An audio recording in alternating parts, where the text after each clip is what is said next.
I've been mixing 5.1 along with my stereo mixes for over 20 years, from when 5.1 started a long time ago.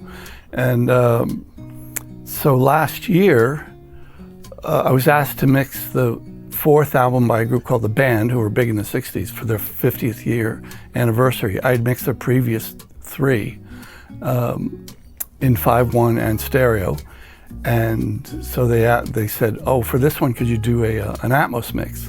And I went, I looked around the studio and, Atmos, I'm sure there's a way I could do that.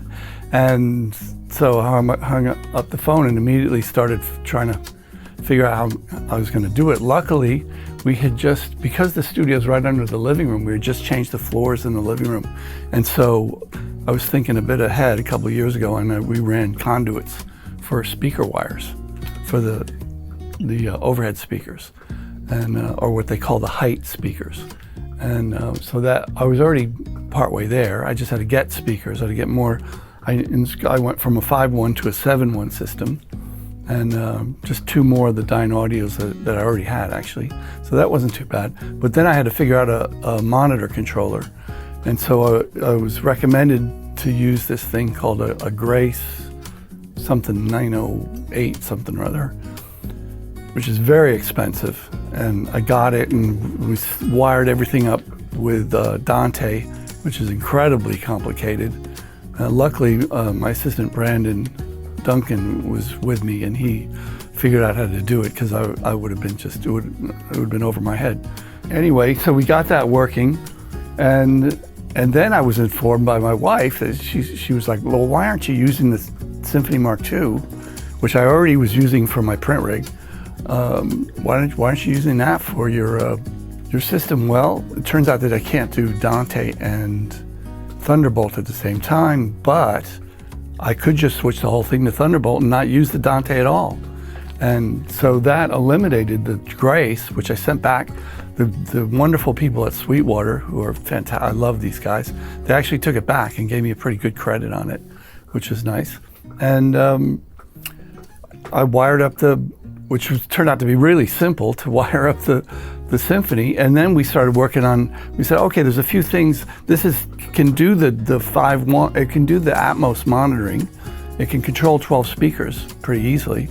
But I'd like it to do a few more things, so that, because I mix the Atmos and stereo at the same time off my analog desk. I figured out how to do that years ago.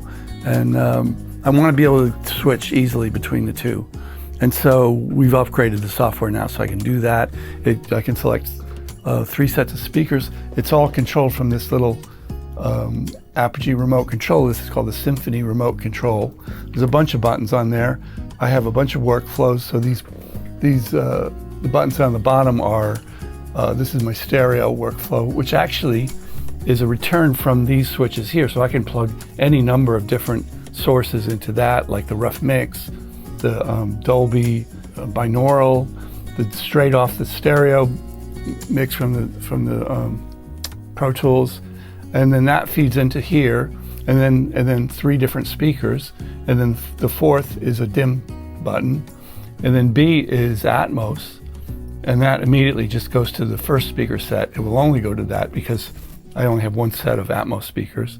And then C is if I want to bypass all these switches on the console altogether, in case the console's shut down. I shut the console down on weekends to save electricity.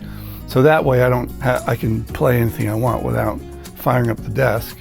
And then D is actually I just set that up recently, which is very simple, because I've been upgrading a bunch of 5.1 mixes to Atmos. And so that way I can listen to the 5.1 and I can A/B it, the 5.1 mix that I had already printed, to the new Atmos version. And so it's really convenient. It's so easy in the software to be able to mess around with that.